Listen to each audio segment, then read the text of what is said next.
ആരാലും നമ്മെ നശിപ്പിക്കാനാവുന്നില്ല, ഒരു ശക്തിക്കും നമ്മെ വെല്ലാനാകുന്നില്ല, ഇസ്ലാമിനെ ഇല്ലാതാക്കാൻ ആർക്കും കഴിയുന്നില്ല. ഹുവല്ലദി അർസല റസൂലഹു ബിൽ ഹുദാ വദീനിൽ ഹഖ് ലിയുദ്ഹിറഹു അലദ്ദീനി കുല്ലിഹി.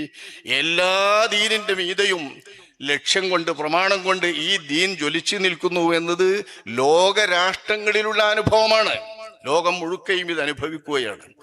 അതുകൊണ്ട് തന്നെയാണ് ഇസ്ലാം എന്ന് പറയുന്ന ഒരു ഭീതി ആ രീതിയിൽ സൃഷ്ടിക്കപ്പെടുന്നത്, ശത്രുക്കൾ ഉണ്ടാക്കി തീർക്കുന്നത്. ഇസ്ലാം ഒരു ഭീതിതമായ ഒരു സംഗതിയായി ലോകത്ത് സൃഷ്ടിക്കുന്നത്.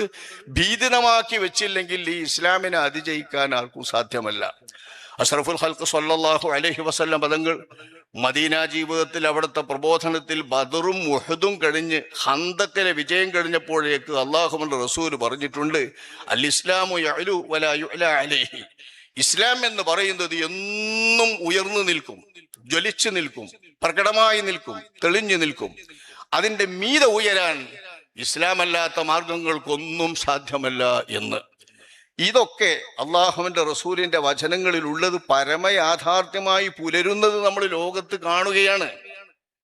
ആ ലോകത്ത് ഇസ്ലാമോഫോബിയ വ്യാപിക്കുകയാണ്. ഇല്ലാത്ത ദുർന്യായങ്ങളും ഇല്ലാത്ത കേടുകളും പറഞ്ഞുകൊണ്ട് ഇസ്ലാമിനെ ഭീതിപ്പെടുത്തുക എന്ന് പറയുന്ന ഒരു സംഭവം ഒരു ഭാഗത്ത് നടക്കുന്നു. പണ്ഡിതന്മാരും പ്രബോധകന്മാരും ഇതിനെ പ്രതിരോധിക്കുന്നു, വേണ്ട വിധം കൈകാര്യം ചെയ്യുന്നു.